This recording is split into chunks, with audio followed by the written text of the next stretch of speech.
भालू और शेर की कहानी। एक शहर में एक चिड़ियाघर था। उस चिड़ियाघर में एक भालू एक शेर रहता था। दूर दूर से लोग शेर और भालू को देखने के लिए चिड़ियाघर आते थे। चिड़ियाघर के मालिक का नाम छोटू था। छोटू बहुत ही लालची स्वभाव का आदमी था।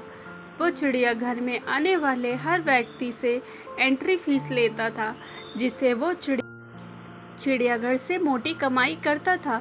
एक दिन की बात है, भालू बीमार हो गया। छोटू ने भालू का इलाज कराया, किंतु वो भालू को नहीं बचा सका। अब छोटू बहुत परेशान था, क्योंकि भालू के मर जाने के कारण चिड़ियाघर में आने वाले लोगों की संख्या तेजी से कम आ रही थी। छोटू ने सोचा कि अगर ऐसी ही चलता रहा तो एक दिन उसका चिड़ियाघर ही बंद हो जाएगा। छोटू ने आसपास के क्षेत्र में दूसरे भालू की तलाश की, किंतु चिड़ियाघर के लिए उसे कहीं कोई भालू नहीं मिला। छोटू दिन ब दिन और अधिक परेशान होने लगा। एक दिन छोटू के दिमाग में एक तरकीब सूझी।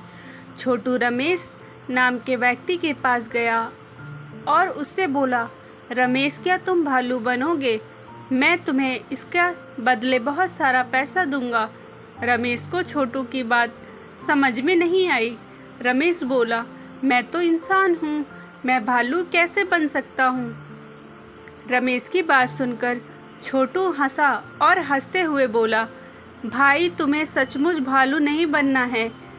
तुम्हें तो सिर्फ भालू के कपड़े पहनकर लोगों के सामने भालू जैसे दिखना है और भालू जैसा व्यवहार करना है।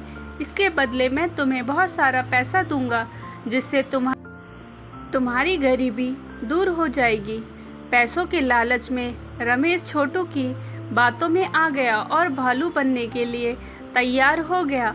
अब रमेश प्रतिदिन भालू के कपड़े पहनकर लोगों का मनोरंजन करता था और लोगों को ये लगता था कि ये असली भालू है।